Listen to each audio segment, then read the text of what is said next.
I would have died for the name Jesus until Yahweh opened my eyes. Yahshua says, I revealed myself unto who the Father will. The lies of the third temple. Now, we actually had quite a discussion last Friday. What happened to the covenant? The Ark of the, not the covenant, but the Ark of the Covenant. What happened to it? Because when Yahshua, when he died on the cross, there was no Ark of the Covenant in the temple. How can we say so? Well, the veil has torn from the top to the bottom, and there was no Ark of the Covenant. Josephus or one of the other scribes would have surely, or the disciples, the apostles, would have made a note about it. Nobody ever saw the Ark of the Covenant. Now I'm going to ask a couple of questions as we go along with the study. Did you know what was the reason that in the time of Moses he had instructions of Yahweh Almighty that he had to make a tabernacle of animal skins and different materials while living in the desert for 40 years? What do you say? What was the reason that Moses had to make a tabernacle? You see, he couldn't build a temple because the temple are built on a fixed foundation, like the one that Israel had. Well, 2 or 3 temples that Israel had, that had fixed foundations. And that's why it does not refer to a temple, but to a tabernacle. Well, a tabernacle is something that you can break up. And when you move, you can take it. It's like a tent. You can break it up and take it with you. The tabernacle and the Ark of the Covenant. Oh, this is very interesting. The tabernacle and the Ark of the Covenant, if you want to make a heading. The tabernacle was made according to, he said the tabernacle was made to accommodate the Ark of the Covenant. That was the reason for the tabernacle. It's for the high priest to offer the offerings, and where it also had to accommodate the Ark of the Covenant.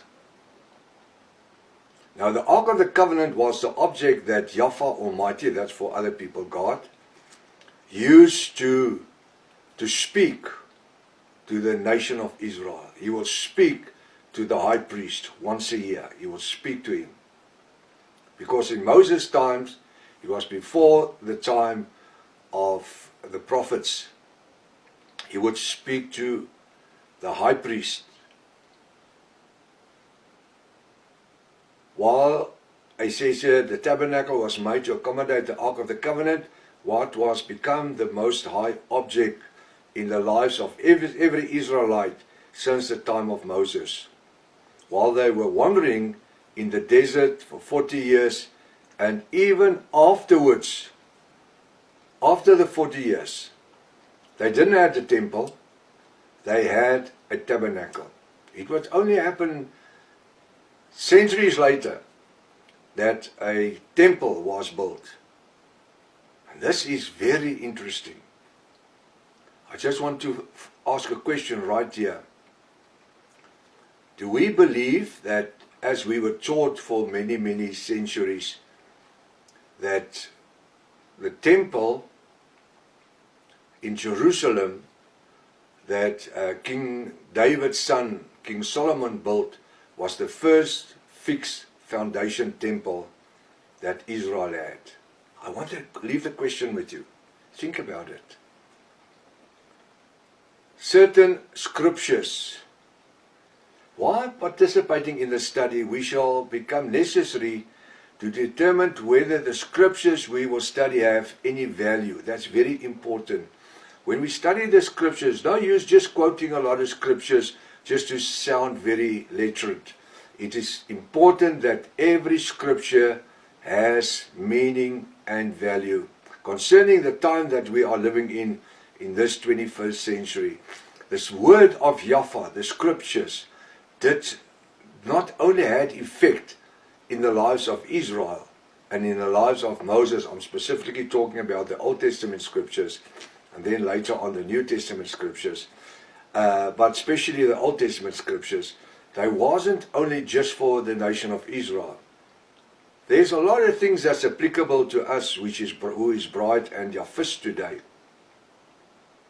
Concerning the time that we are living in the 20th century, or were it only relevant to the time of the prophets, the time of Moses, the nation of Israel, or the time of which the prophets were referred to as also the end time?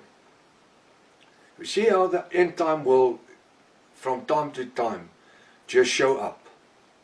The word or the sentence, the end of time or the end time, it will just show up.